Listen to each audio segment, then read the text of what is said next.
แล้วก็เนี่ยมันก็เนี่ยได้ไปดูเนี่ยดูสถานที่ต่างๆเนี่ยที่ประเทศไอร์แลนด์เนี่ยก็ได้ไปดูที่น้ำทะเลไปดูไอ้เนี่ยสถานที่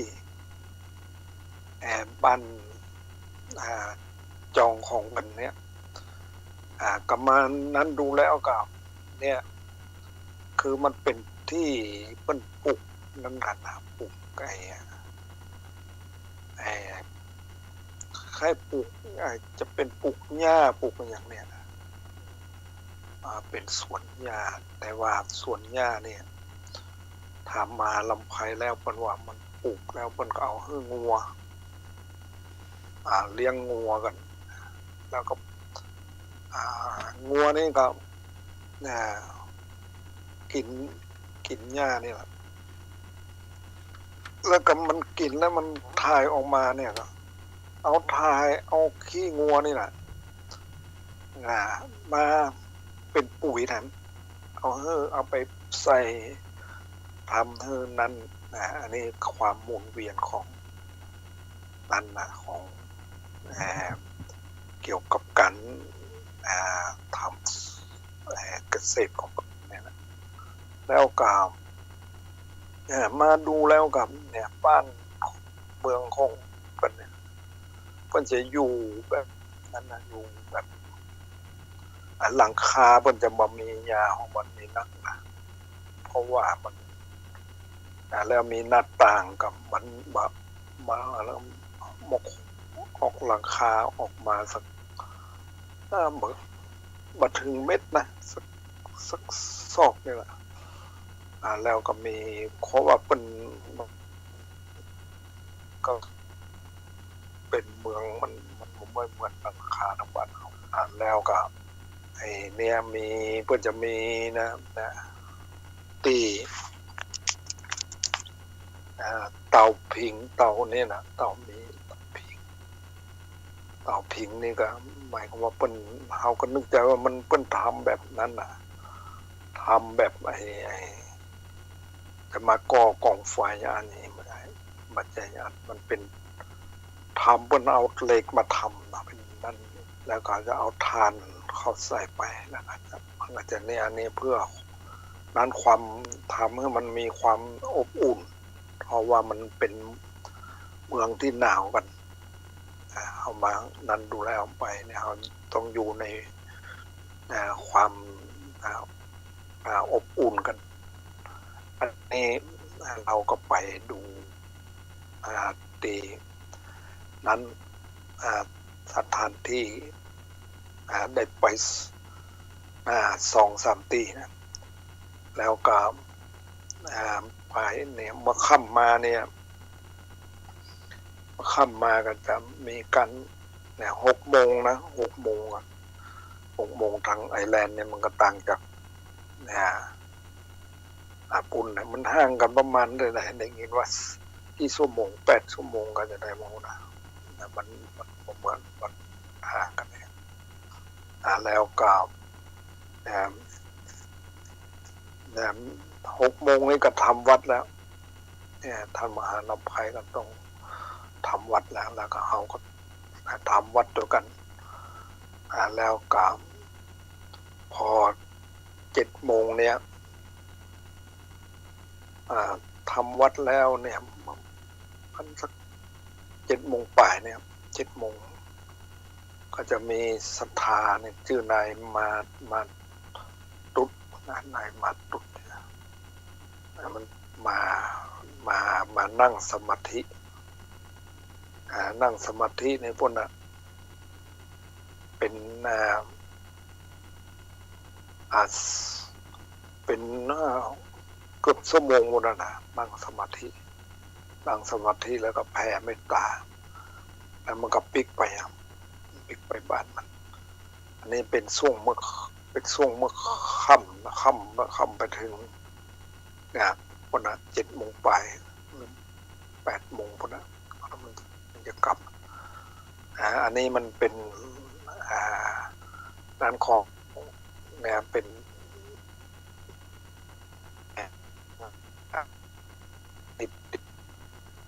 บัติกันอันนี้การมันนั่งสมาธินี่มันกันนั่งนะก็อย่างน้อยก็30 นาทีนี่เราตามอันนี้เราก็มาดูสถานที่ต่างๆแล้วก็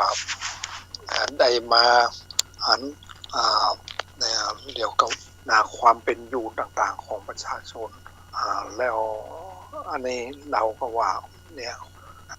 มันไปดูนั่นนะไปดูว่ามันแล้วเนี่ยไปดูมันไปดูป่า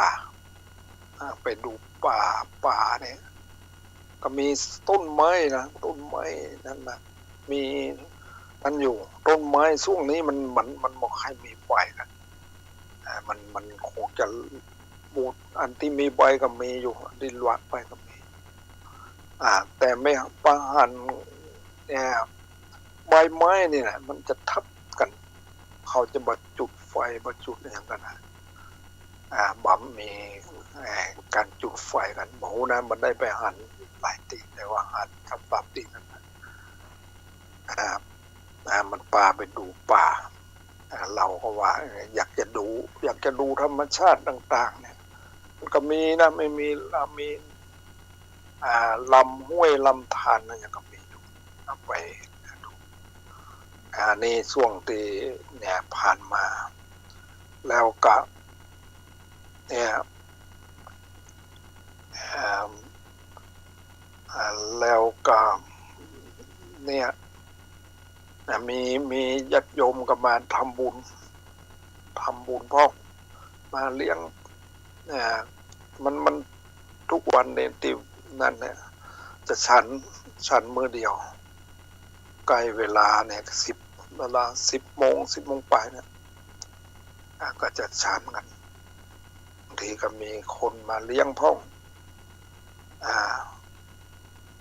พอมีมาเลี้ยงก็เนี่ยกับท่านจะต้องปรุงอาหารเองแต่ว่าเนี่ยอาหารที่เขามาเลี้ยงนี่ก็ดีเหมือนกันมันเพราะว่ามาเลี้ยงมาได้ฉันได้อย่างกันไปเนี่ยแล้วก็ไอ้นี่แล้วเนี่ยไอ้เมื่อแล้วนี้ได้เอาทำที่ไอ้เนี่ยที่เขามาเนี่ยกับท่านมหาลำไพก็ว่าวันเราเนี่ยเมื่อละอาตมาเนี่ยมาเนี่ยก็ว่าก็ดีนะเนี่ยว่าคนมาทำบุญกันแต่จะเหตุใดเนี่ยเพราะว่าเราเนี่ยเป็นตีวัดเนี่ยมันมีการสวดทำวัดเจ้าทำวัดเย็นแล้วก็แผ่เมตตาเนี่ยนั่งสมาธิแผ่เมตตาอันนี้เป็นที่เรานำมาแล้วก็เราได้ปฏิบัติเนี่ยแล้วอันนี้ก็เมื่ออังคารที่แล้วเนี่ยเราก็ได้เทศนาธรรมเนี่ยโลกาวุธิเนี่ยทำโลกาวุธิเนี่ยนะครับก็ต้องนั่นดูดีๆนะไม่ใช่พิจารณาดูดีๆฟังดูดีๆเรื่องธรรมโลกาวุธิเนี่ยจะได้อธิบายไว้หลายอย่างได้อธิบายเรื่องพุทโธเศรษโธติโลกัสสมิงพุทโธเศรษโธติโลกัสสมิงพระพุทธเจ้านั้นเป็นประเสริฐกว่า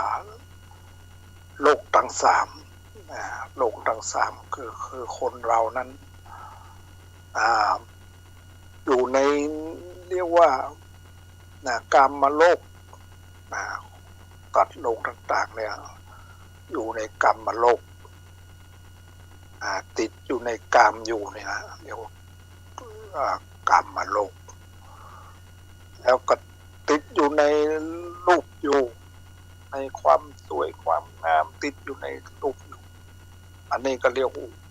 ว่ารูปโลกแล้วมาติดอยู่ในรูปโลกแล้วก็ติดอยู่ในอารมณ์ต่างๆเนี่ยอารมณ์ที่มันเกิดขึ้นทางตาทางหูทางจมูกทางลิ้นทางกายและทางจิตใจของคนเราเนี่ยอันนี้มันเกิดขึ้นก็เรียกว่าอารูปโลกอารูปโลกอารูปโลกเนี่ยแต่เนี่ยทั้งสามเนี่ยนะกามโลกรูปโลกอารูปโลกเนี่ยถ้าหากอย่างพระพุทธเจ้าเนี่ยเปิ้นบัติดแล้วเปิ้นบัติดอยู่ในโลกทั้งสามแล้วเนี่ยก็เรียกว่าพุทโธเศรษโธติโลกัสสมิงอันนี้แล้วก็บัติดแล้วก็ย่อมจะโขนสัตว์โลกต่างๆคือพ้นจากการตีบัติดอยู่ในโลกทั้งสามเนี่ยกามโลกรูปโลกอรูปโลกเนี่ยอันนี้คือพ้นจากกันเวียนว่ายตายเกิดในธรรมโลกาวุธินี้จะได้อธิบายแถมเนี่ยคือเราระลึกถึงพระพุทธเจ้าพระธรรมพระสงฆ์แล้วเนี่ยนะแล้วก็จะตั้งอยู่ในจะตั้งอยู่ในอริยทรัพย์อริยทรัพย์ที่คือทรัพย์ที่ประเสริฐทรัพย์ที่ประเสริฐมีอย่างพ้องมีศรัทธาความเชื่อความเลื่อมใสความเชื่อนี่นะมันเชื่อในอย่างก็เชื่อในกรรมคือการกระทำและผลของกรรมอันนี้การกระทำของเราเนี่ยแล้วก็เราทำอย่างใดเราทำความดีก็ย่อมได้รับผลดีแต่ทำความบดีก็ย่อมได้รับผลบดีอันนี้เราจะต้องอาศัยเนี่ยมันมีอาศัยศรัทธาเนี่ยความเชื่อความเลื่อมใสนี่นะถ้าเราทำดีก็ผลลัพธ์มันก็จะดีทำมาดีมันก็ผลลัพธ์มันก็มาดีอันนี้จะต้องมีอาศัยศรัทธาความเชื่อความเลื่อมใสแต่เมื่อมีความเชื่อแล้วเนี่ยเป็นเหตุตั้งอยู่ในศีลนั่นแหละเราจะต้องอาศัยเป็นผู้ที่มีศีลของศีลของคฤหัสถ์ทั่วไปเนี่ยกับศีลศีลห้าเนี่ยศีลห้านี่คือการบัฆ่าสัตว์บัลักขโมยของคนอื่นบัผิดลูกเมียคนอื่นบัพูดเท็จบาดดื่มน้ำเมาของเสพติดต่างๆในศีลห้าเป็นขั้นพื้นฐานแล้วศีลที่จะจะดีขึ้นนะมันจะต้องอาศัยศรัทธาอาจจะต้องอาศัยหิริความละอายต่อบาปโอตตัปปะความเก่งกลัวต่อบาปอันนี้เป็นอริยทรัพย์นะคือว่าหิริความละอายต่อบาปโอตตัปปะความเก่งกลัวต่อบาปแล้วก็เป็นผู้ที่ได้ยินได้ฟังเป็นผู้ที่ มีจาคะในการเสียสละและเป็นผู้ที่มีปัญญาเนี่ยอันนี้รวมแล้วเป็นว่าอริยทรัพย์เจ็ดเนี่ยอริยทรัพย์เจ็ดเนี่ยนะทรัพย์ภายในเนี่ยนะมีกับผู้ใดแล้วเนี่ยทรัพย์นี้นะมันไผจะมาจี้มาปล้นเอามาได้น้ำจะท่วมก็บาดเสียหายลมจะวัฏภัยจะเกิดขึ้นก็บาดเสียหายเนี่ยแล้วก็เนี่ยคือว่าภัยต่างๆที่มันเกิดขึ้นทรัพย์นี้ก็ย่อมมาบัดสูญสลายไปเหมือนกับทรัพย์ภายนอกอันนี้อริยทรัพย์ภายในเนี่ยมีศรัทธามีศีลมีหิริความละอายต่อบาปมีโอตตัปปะความเกรงกลัวต่อบาปเป็นผู้ได้ยินได้ฟังมามากได้ศึกษามามากได้รู้มามากและเป็นผู้ที่มีความเสียสละเป็นผู้ที่มีปัญญาอันนี้อริยทรัพย์เจ็ดเนี่ยนะคือทรัพย์ภายในเนี่ยพระพุทธเจ้าของเรานั้นเมื่อเปิ่นออกนั้นแล้วเปิ่นเมื่อเปิ่นออกบวชแล้วตรัสรู้แล้วเนี่ยนะพอดีเปิ่นก็ต้องไปเยี่ยมเนี่ยนะต้องไปเยี่ยมที่กรุงกบิลพัสเนี่ยแต่นางพิมพาเนี่ยเปิ่นก็ว่าอยากจะให้บุตรของเปิ่นคือลาหุนเนี่ยเข้าไปหาพระพุทธเจ้าว่าขอราชสมบัติสืบคือสืบสันติวงศ์เนี่ยนะแต่ว่าพระพุทธเจ้าเพิ่นก็นั้นแล้วเพิ่นก็ว่าเพิ่นก็พิจารณาว่าลูกของเพิ่นเนี่ยบ่ควรจะเอาเนี่ยทรัพย์ภายนอกเพราะว่าทรัพย์ภายนอกเนี่ยมันแบบเป็นการที่จะต้องมีการเวียนว่ายตายเกิดบ่ฮู้จักจบจักสิ้นควรจะเอาทรัพย์ภายในเนี่ยคืออริยทรัพย์เนี่ยนะอันนี้เป็นก็รู้ว่าพลังหุนเนี่ยควรที่จะรับอริยทรัพย์นี้ได้ฉะนั้นเพิ่นก็เอาเนี่ยทรัพย์อริยทรัพย์ที่เพิ่นได้ตรัสรู้ที่ต้นสีมหาโพธิ์เนี่ยที่ได้รู้เนี่ยอันนี้เรื่องราวเนี่ยฉะนั้นเรื่องเนี่ยในธรรมในโลกาอุทินี่จะอธิบายไว้นะเรื่องอริยทรัพย์เนี่ยผู้ใดเนี่ยมีศรัทธามีศีลมีหิริมีโอตตัปปะมี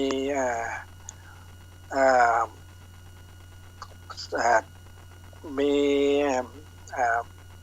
พหุสัจจะการได้ยินได้ฟังมากๆแล้วก็เป็นผู้ที่มีปัญญานะครับเป็นผู้เนี่ยรวมเนี่ยอริยทรัพย์เนี่ยนะฉะนั้นอันนี้ในธรรมโลกาอุทิเนี่ยได้อธิบายไว้แต่ว่าเนี่ยบางทีเนี่ยเรื่องการฟังธรรมโลกาอุทิเนี่ยต้องเอามาพิจารณาบางคนก็บางนั้นก็ได้เนี่ยว่าเป็นธรรมเนี่ยนั้นแต่ว่ามันนั่นดูแล้วนี่นะมันเป็นธรรมที่ควรที่เอามาศึกษาเอามาพิจารณาแล้วเนี่ยในธรรมโลกาอุทิอาจจะได้กล่าวถึงว่าถ้าผู้ใดได้ฟังแล้วได้ฟังแล้วก็น้อมนำมาประพฤติปฏิบัติเนี่ย ได้ฟังธรรมโลกาวุธิเนี่ยก็จะมาได้เป็นข้าตั้นสักเรื่องนะจะมาได้เป็นข้าตั้นก็เป็นเนี่ยคือเป็นข้าตั้นเนี่ยคือเป็นธาตุของกิเลสคือความเนี่ยโลภความโกรธความหลงนี่แหละอันนี้ผู้ใดได้ฟังเนี่ยทำมาโลกาวุธินี่นะจะไม่ได้เป็นข้าตันสักเตื้อก็จะได้เป็นเจ้าแก่ตั้นนี่แล้วก็ทำโลกาวุธินี้จะได้อธิบายแต่เรื่องเนี่ยคือว่ามันอธิบายไว้นะอธิบายไว้ละเอียดต่างๆเนี่ยกับอย่างที่เราได้เทศนาไปแล้วนะเปิ่นให้ตั้งใจฟังธรรมเนี่ยตั้งแต่ก้าวถึงปลายเนี่ยอย่าให้หลงให้ลืมแต่ให้จำทุกตัวอักขระพยัญชนะแม้แต่พูดเทศนาก็ต้องเทศนาถูกต้องอักขระพยัญชนะเนี่ยอันนี้ทำโลกาวุธินี่ได้อธิบายไว้แล้วก็จะมีกันเปิ้นมีกันเนี่ยตั้งเครื่องสักการะมีจ่อมีตุงมีนะต้นกล้วยต้นอ้อยมีนี่อันนี้มีเครื่องประดับประดาเนี่ยเหมือนมีเสื้อปูพื้นเสื้อสาดหมอนอย่างนี้กับอันนี้นะในการที่ครัวที่จะทำสืบชะตาเนี่ยแล้วก็เนี่ยผู้ฟังก็ตั้งใจฟังนะฟังธรรมโลกาวุธิเนี่ยผู้เป็นธรรมกถึกก็ต้องเทศนาถูกต้องอักขระพยัญชนะแล้วก็เนี่ยแล้วก็เนี่ยเข้าใจเนื้อความธรรมโลกาวุธินี้ก็จะได้เรียกว่าชีวิตความเป็นอยู่ต่างๆบางทีที่บ่มากาบ่ขึ้นอย่างมักลุกมักจุมอย่างเนี้ยมักบ่วุฒิบ่มีความเจริญเนี่ยก็ต้องเนี่ย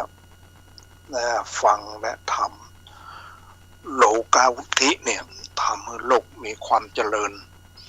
อันนี้นั้นทำโลกาวุธินี้บางทีก็มักจะเอาเทศอยู่นะบ่อยๆแล้วก็เอาสืบชะตา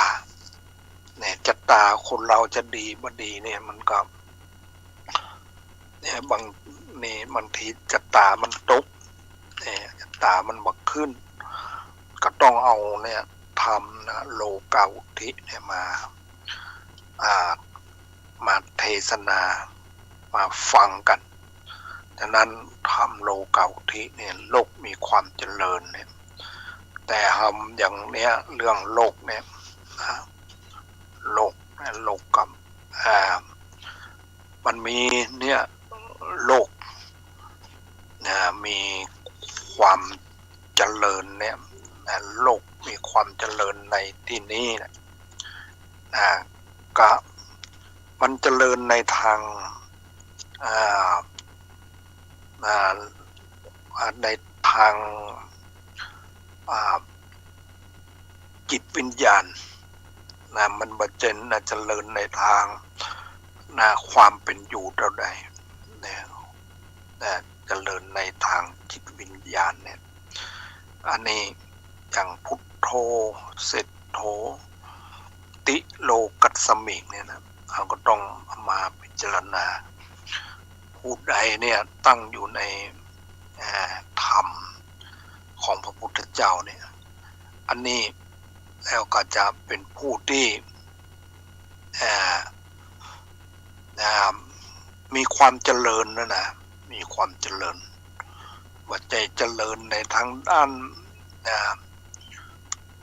ทางด้านในวัตถุนะมันเจริญในทางด้านจิตใจเนี่ยมันเจริญในทางด้านจิตใจเนี่ยแล้วเนี่ยพอดีเนี่ยเรามาอ่านดูหนังสือของเปื่อนเรียกว่าสติปัฏฐาน4นี่นะสติปัฏฐาน4เนี่ยก็มีเนี่ยทำในอะไรนะเราจำใจความเนี่ยในได้ดูข้อความคือว่าในข้อความแล้วครับ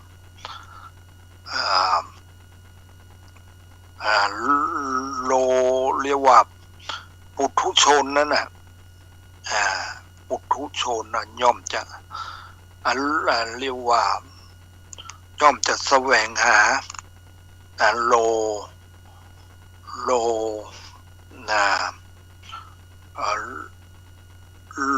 ลกิยชนผู้นั้นแล้วผู้เป็นอริยชนแล้วย่อมจะแสวงหาโลกุตระในความหลุดพ้นอันนี้นะในอันนี้ในธรรมเนี่ยอันนี้เขาไปมาอ่านดูแล้วเนี่ยผู้ที่เป็นปุถุชนเนี่ยนะโลกิยชนคือผู้ที่บัพพ้นโลกนะมุ่งแสวงหาในสิ่งที่มีแล้วก็อยู่กับสิ่งที่มีในธรรมในข้อความเนี่ยแล้วก็แต่โลกุตระชนนั้นผู้อยู่เหนือโลกโลกุตระชนผู้อยู่เหนือโลกมุ่งแสวงหาสิ่งที่บ่มีแล้วก็อยู่กับสิ่งที่บ่มีเนี่ยอันนี้เราต้องเอามาพิจารณาในหนังสือนี้เรามาอ่านดูแล้วก็โลกิยชนเนี่ยผู้บัพพ้นโลกนะยังติดอยู่ในโลกอยู่เนี่ยนะมุ่งแสวงหาสิ่งที่มีแล้วก็อยู่กับสิ่งที่มีโลกุตระชนเนี่ยในโลกุตระชนนะผู้อยู่เหนือโลกนะมุ่งแสวงหาสิ่งที่บ่มีแล้วกับอยู่กับสิ่งที่บ่มีอันนี้ในหนังสือนี้เราก็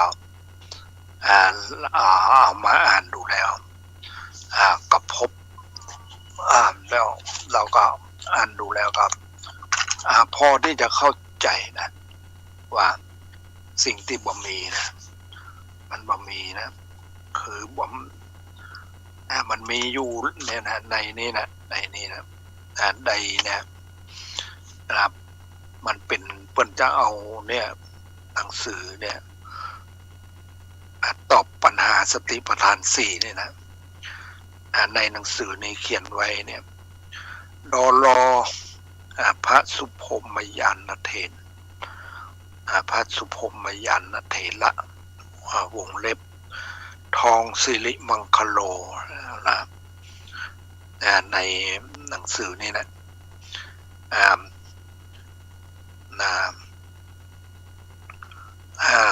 ่านเป็นเนี่ยภาษาอังกฤษก็เรียกว่า answer two question on the four foundation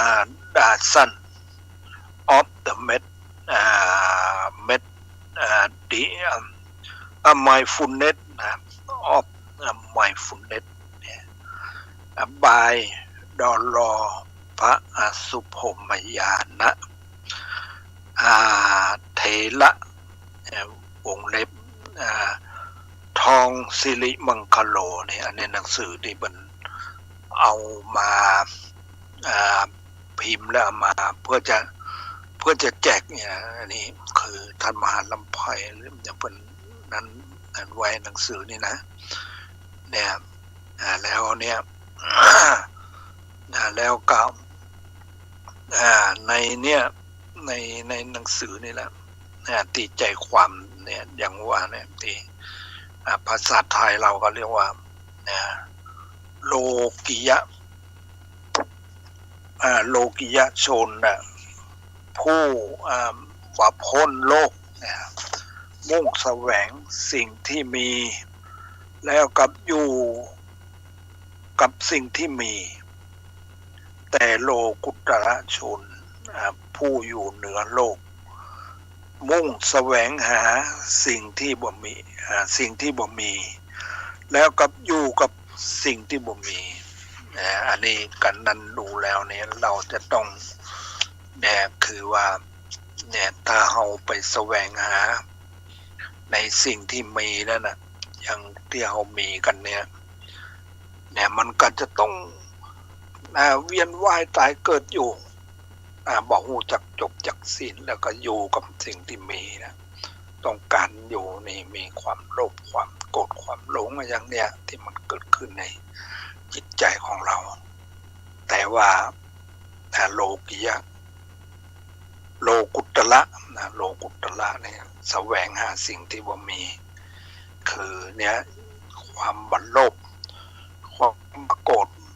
ความบันหลงบ่มัวเมาในสิ่งที่ติดคนติดอยู่ในโลกนั่นนะอันนี้ก็ต้องเอามาพิจารณาในธรรมเนี่ยก็จะว่าแล้วก็ยังอยู่ในเนี่ยธรรมโลกาวุธีนี่แหละแล้วก็อันนี้เป็นในหนังสือนี่มันเป็นเอามาอธิบายเอามาบอกเอามาไว้เขียนไว้แล้วก็ทั้งภาษาอังกฤษทั้งภาษาไทยนะมันจะอธิบายบอกไว้นี่เรื่องเกี่ยวกับโลกาวุธีโลกมีความเจริญเนี่ยฉะนั้นเราจะต้องเรื่องไอ้นี่เรื่องโลกิยะโลกุตระอย่างเราจะได้เนี่ยอย่างเราจะได้อย่างเนี่ยได้ดูได้อย่างคือว่าคนทำเนี่ยเป็นตัวอย่างอย่างทางขึ้นดอยสุเทพเนี่ยนะมันก็เป็นโลกุตระโลกุตระธรรมเก่ามรรคสี่ผลสี่อันเนี่ยมรรคสี่ผลสี่ผ่านหนึ่งแอมกับสักมรรคมีมรรคอรหันตมรรคอรหันตมรรคอรหันตผลเนี่ยมรรคตีอื่นเนี่ยมีสี่โสดาปฏิมรรคแล้วก็โสดาปฏิผลอันนี้พูดได้เข้าถึงเนี่ยเข้าเส้นทางนี้แล้วเนี่ยเดินเข้าเส้นทางนี้แล้วเนี่ยก็จะไปแต่ความหลุดพ้นไปแต่ความหลุดพ้นไปแต่ความพ้นทุกข์ความดับทุกข์อันนี้เป็นว่าเนี่ยโลกุ คนเนี่ยจะต้องเดินเข้าเส้นทางคือโสดาปฏิมรรคเนี่ยโสดาแล้วเมื่อเราเดินแล้วเนี่ยก็จะต้องได้รับละคือโสดาปฏิผลผลที่เราจะได้รับนี่ขั้นแรกนี่แหละขั้นโสดาปฏิมรรคเนี่ยโสดาคือเข้าเนี่ยอาจจะทำอย่างไรเนี่ยเรื่องจะเดินทางเข้าเนี่ยเข้าเข้าหาทางเนี่ยก็เดินตามเนี่ยเดินตามมรรคมีองค์8นี่แหละสัมมาทิฏฐิเห็นชอบสัมมาสังกัปปะดำริชอบสัมมาวาจาวาจาชอบสัมมากัมมันตะการเลี้ยงชีวิตชอบสัมมานาวายามะสัมมาวายามะคือภาคเพียรชอบสัมมาสัมมาวายามะในความภาคเพียรชอบคือเพียรละบาปบาปแล้วเรียกว่าเพียรละแล้วก็เพียรระวังเมื่อบาปเกิดขึ้นแล้วเพียรกุศลเกิดขึ้นความดีเกิดขึ้นแล้วก็เพียรรักษาความดีไว้นี่นะในเนี่ยมรรคมีองค์8นี่คือข้อที่ว่าสัมมาวายามะคือความภาคเพียรชอบเพียรละเมื่อละแล้วบางทีมันจะนั้นอยู่ความเคยชินมันจะมีอยู่ก็ต้องระวังมันต้องระวังมันมันเกิดขึ้นละอันที่เป็นบาปเป็นอกุศลนี่นะแล้วก็เพียรระวังมันมันเกิดขึ้นในกายวาจาและจิตใจของเราแล้วกับเพียรให้กุศลให้ความดีมันเกิดขึ้นแล้วก็เพียรรักษาความดีไว้อันนี้สัมมาข้อสัมมาวายามะคือความภาคเพียรชอบเนี่ยอันนี้เราจะต้องมีความพยายามบรรละความพยายามวันหนึ่งเราได้ละเล็กละน้อยเราละอกุศลได้วันละเล็กละน้อยก็อย่างดีอย่าไปให้มัน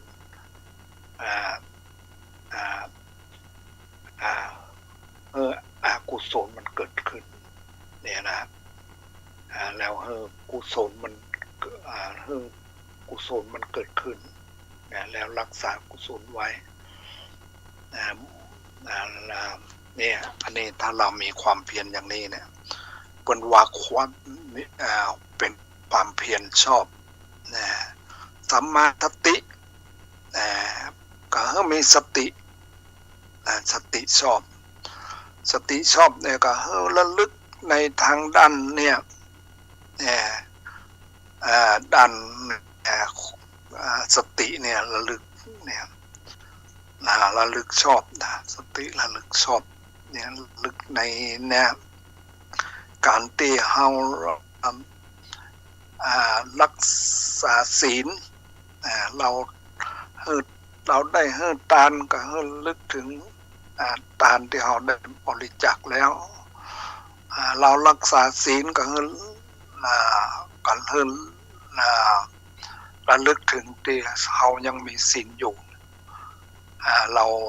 ตั้งอยู่ในศีลอ่านศีลระลึกอยู่ในการจะเจริญภาวนาอันนี้เนี่ยก็ให้มีความ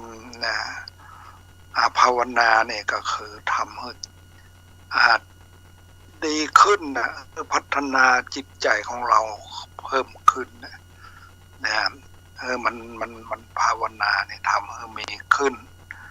เจริญขึ้นให้มันเกิดขึ้นนะก็อย่างเกิดขึ้นก็กุศลเนี่ยกุศลผลบุญต่างๆมันเกิดเนี่ยอันนี้เรียกว่าภาวนาระลึกถึงเทวดาเนี่ยทำให้ระลึกถึงคุณของเทวดาเนี่ยเทวดาเนี่ยก็คือเนี่ยทำให้เป็นเทวดาเนี่ยบอกว่าเนี่ยก็คือหิริความละอายต่อบาปโอทปะความเก่งกลัวต่อบาปเนี่ยอันนี้ระลึกถึงคุณของเทวดาระลึกถึงเนี่ยคุณงามความดีต่างเนี่ยอันนี้นี่เราระลึกเนี่ยเราระลึกเรียกว่าสัมมาสติระลึกชอบระลึกเป็นไปในกายของเราก็ดีนะเรียกว่าสติปัฏฐานสติปัฏฐานสี่เนี่ยสติเนี่ยสติความระลึกได้สัมปชัญญะความรู้ตัวเนี่ยสติความระลึกได้นั่นนะมันสติเนี่ยมันมีเป็นสติเนี่ยว่าสติจันสูงสติจันต่ำนี่เราได้เรียนในธรรมวิภาคเนี่ยอาจจะได้อธิบายเรื่อง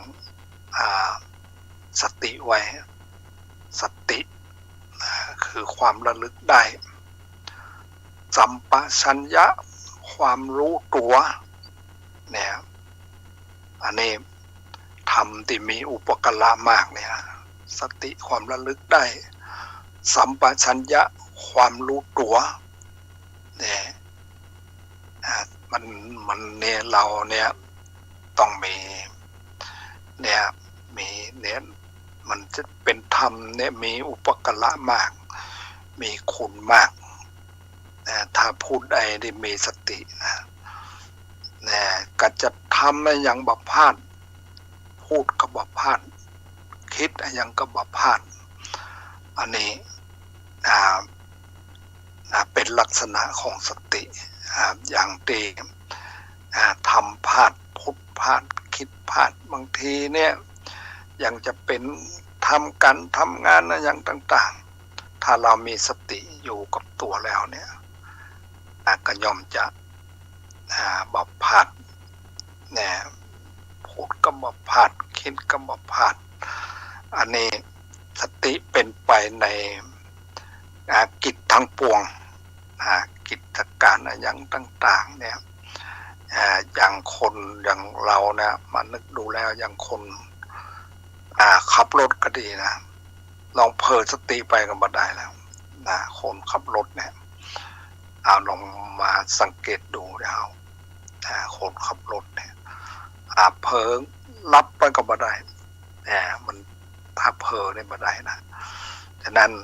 ตีบับเผลอเนี่ยมันก็บับพลาดนะอย่างเนี่ยอันนี้บับเพราะว่า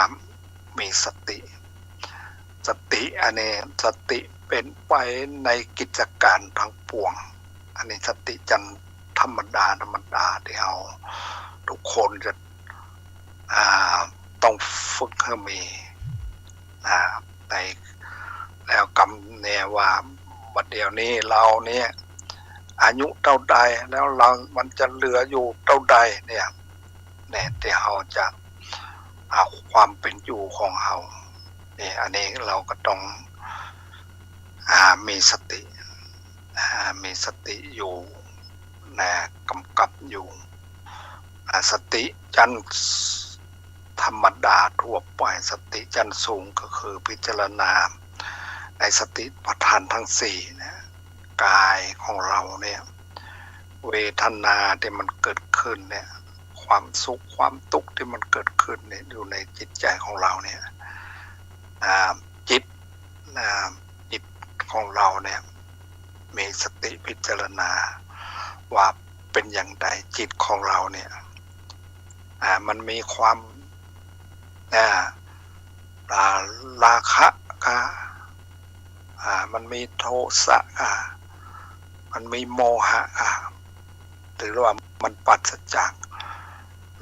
ราคะปัสจากโทสะปัสจากโมหะอันนี้พิจารณามีสติพิจารณาโดยละเอียดนะในจิตใจของเราเนี่ยแล้วพิจารณาธรรมที่เป็นกุศลอกุศลมันเกิดขึ้นเนี่ยในจิตใจของเราอันนี้เรียกว่าพิจารณาในสติปัฏฐานทั้งสี่เนี่ยกายเวทนาจิตธรรมเนี่ยนะอันนี้จะต้องอาศัยการเจริญสติปัฏฐานผู้ใดเจริญแล้วเนี่ยสติปัฏฐานเนี่ยฐานเป็นที่ตั้งของสติกายเวทนาจิตธรรมเนี่ยอันนี้อันนี้มันกันนั้นอยู่อย่างเราเนี่ยทุกคนนะที่จะต้องอาศัยธรรมคือเนี่ยเรียกว่าธรรมมีอุปการะมากมีคุณมากแล้วเราผู้ใดมีสติรู้ยับยั้งในสิ่งที่มาเป็นประโยชน์กลับมาทำสิ่งที่เป็นประโยชน์เนี่ย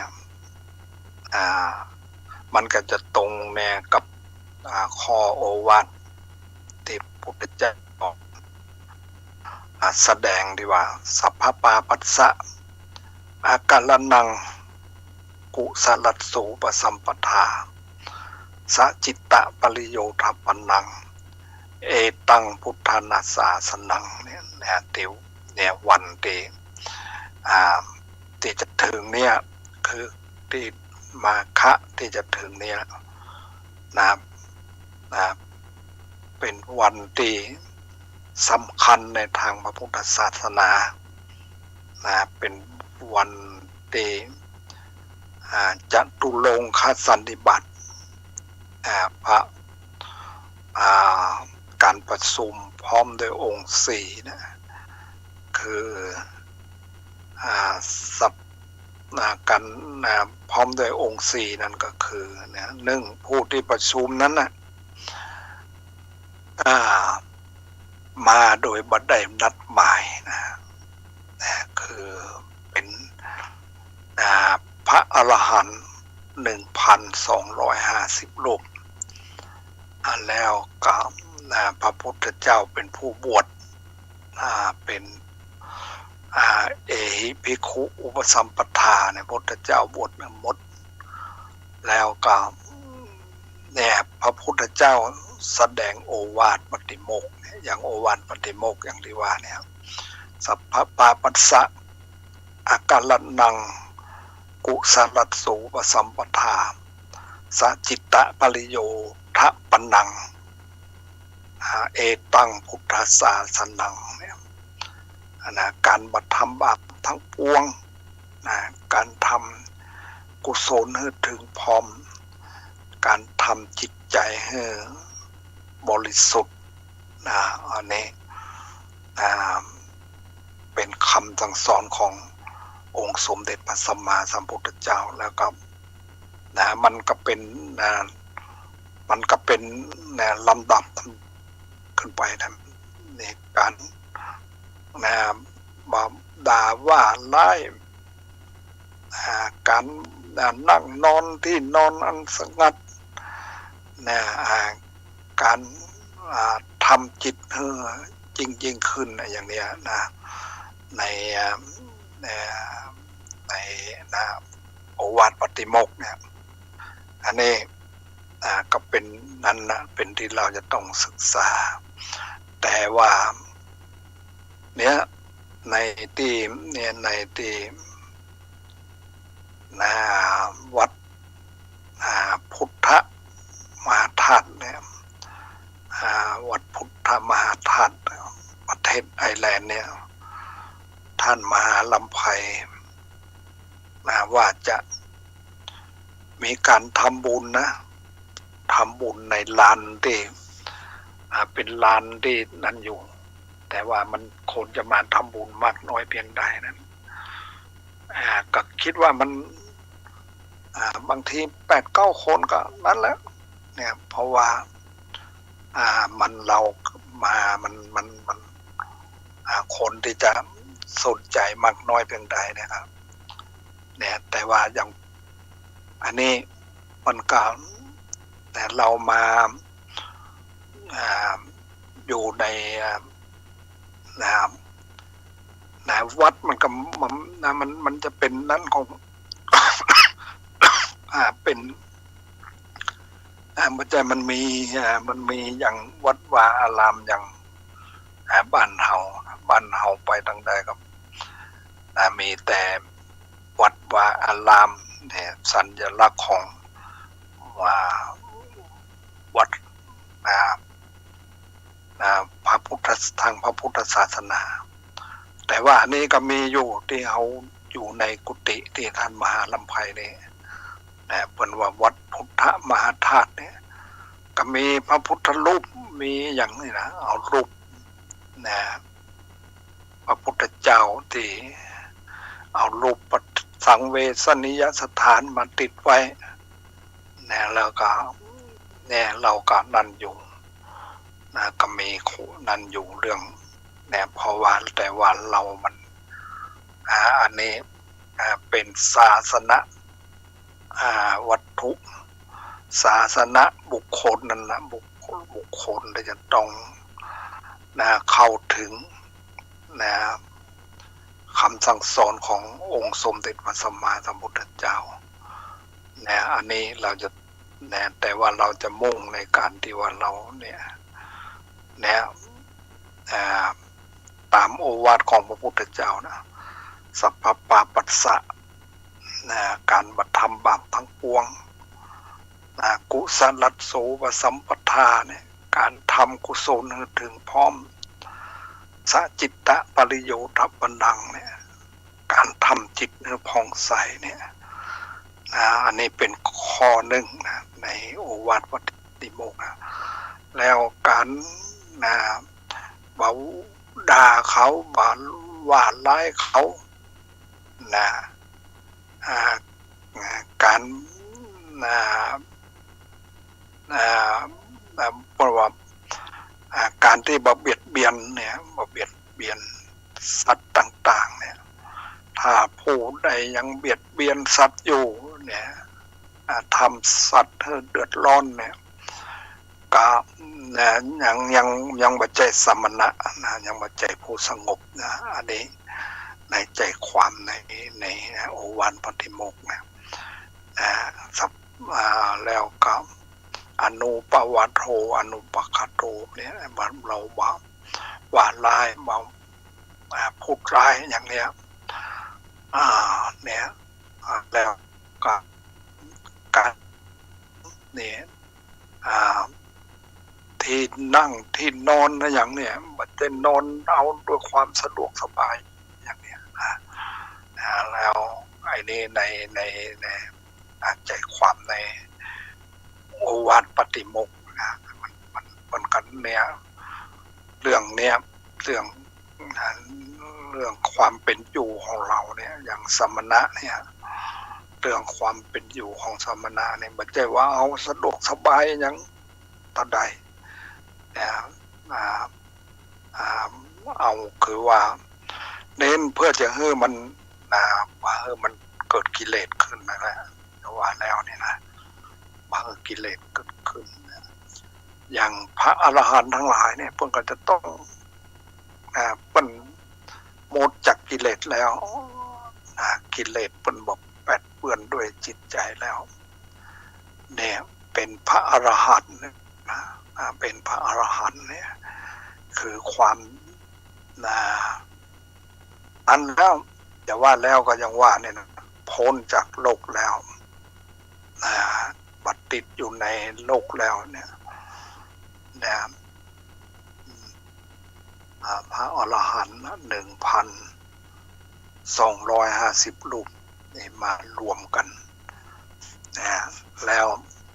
ตอนเจ้าวันมาฆะเนี่ยพระพุทธเจ้าบนกามแสดงธรรมให้กับทีฆะนักขะอัคคิเวชนคตเนี่ยคนมีเล็บยาวนะพระพุทธเจ้าบนแสดงให้กับทีฆะนักขะอัคคิเวชนคตเนี่ยซึ่งเป็นหลานชายของพระพุทธเจ้าหลานชายของพระสารีบุตรเนี่ยตามมาพระสารีบุตรไปพบพระสารีบุตรติดธรรมสุกรคตาเขาคิจกุฏแล้วก็เมื่อทีฆนักขะเนี่ยได้ถามปัญหาเนี่ยกับพระพุทธเจ้าว่าด้วยทิฏฐิของตัวเองนะว่าสิ่งที่เราชอบเราก็ชอบใจหมดสิ่งที่เราบัชอบเราก็บัชอบใจหมดบางอย่างเราชอบใจบางอย่างเราบัชอบใจอันนี้พระพุทธเจ้าก็เนี่ยแก้ปัญหาเดี๋ยวว่าไอ้เนี่ยทิฏฐิของทีฆนักขะอัคคิเวชนคตเนี่ยได้แสดงให้กับเขาภาษาลีบุตรเพิ่นก็ได้ฟังแล้วเพิ่นได้สำเร็จเป็นพระอรหันต์เลยในวันมาฆะเนี่ยแล้วก็คงจะเรากันนั้นนะเราก็อ่านดูในนั้นแล้วก็คิดว่าเพิ่นคงจะเมื่อตอนบ่ายเนี่ยคงจะไปร่วมจำนวนพระสงฆ์ 1,250 รูปเนี่ยเตเวลุวันวัดเวลุวันจากธรรมสุกรคตาเขาคิจกุฏแล้วก็ไปเวทนี่ก็ห่างไกลเพราะตั้งที่พูดได้คนได้ไปไปหันมาแล้วไปพบสถานที่มาแล้วมันก็จะรู้ว่าระยะทางไปจากเขาคิจกุฏไปเวลุวันนะสวนไม้ไผ่เนี่ยนะอันนี้เรื่องราวของเกี่ยวกับวันมาฆะที่เราจะถึงนี้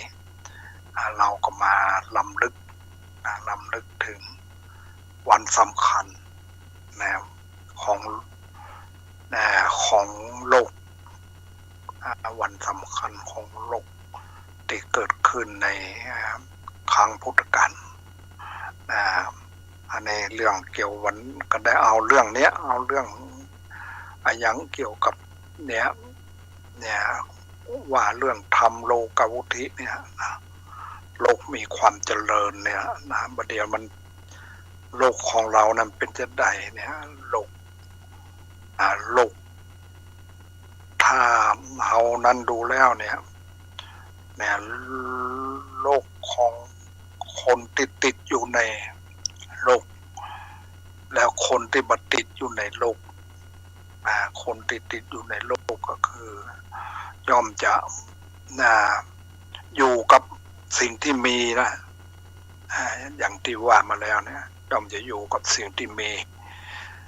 ผู้บัติดอยู่ในโลกแล้วก็ย่อมบ่อยู่ในสิ่งที่อยู่กับในสิ่งที่บ่มีนะมาอยู่ในกับสิ่งที่บ่มีเนี่ยอันนี้มันก็เป็นอิสระนะอยู่กับสิ่งที่บ่มีนี่นะบ่มีความโลภบ่มีความโกรธบ่มีความหลงอันนี้เป็นเรื่องราวที่เราทุกคนจะต้องศึกษาตะกี้ก็เนี่ยท่านพระครูวิศวัตรโทรมาแล้วก็ เรากันนั้นอยู่นะมันมึนๆงงๆอยู่เพราะว่าเป็นช่วงที่ มันเป็นกลางคืนของที่ไอร์แลนด์แล้วบางทีเราก็แนลืมไปลืมนึกไปแต่ว่าวันนี้นะเป็